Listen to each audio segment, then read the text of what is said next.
In today's video, I'm going to teach you how to add an alternative host in Zoom, which can be incredibly useful if you're unable to start your meeting yourself. This feature is especially beneficial in situations where unforeseen circumstances might prevent you, the original host, from being present right when the meeting starts. Let's dive right into the process to ensure you're fully equipped to use this functionality. First, you'll need to sign in to your Zoom account through the web portal. Head over to Zoom US or use your region's specific domain to access your account via a browser. This step is crucial because some settings and features, like adding an alternative host, might not be available through the desktop app or mobile versions. So, once you're logged in, you're ready to configure your meeting settings. Next, navigate to the Meetings section. Here, you'll have the option to either schedule a new meeting or edit an existing one. Both routes lead you to the place where you can assign an alternative host. If you're planning ahead, click Schedule a New Meeting. But if there's an upcoming meeting that needs this adjustment, simply find and select that meeting to edit.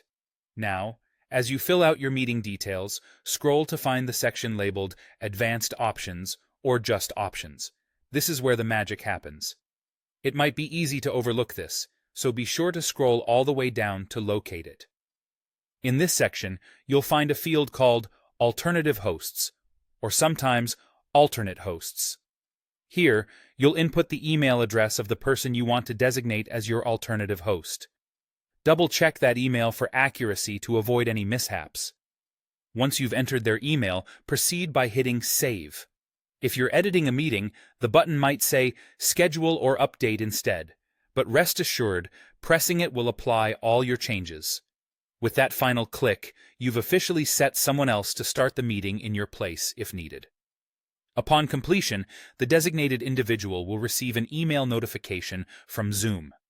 This handy email will inform them that they've been assigned as an alternative host, with instructions on using the meeting link to start the meeting on your behalf. Before wrapping up, it's essential to mention a few important requirements and limitations.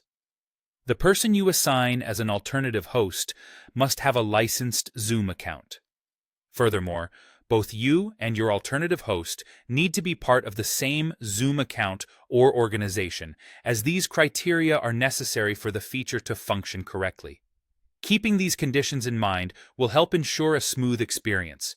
And there you have it, a straightforward way to keep your meetings running smoothly, even if you're unable to make it.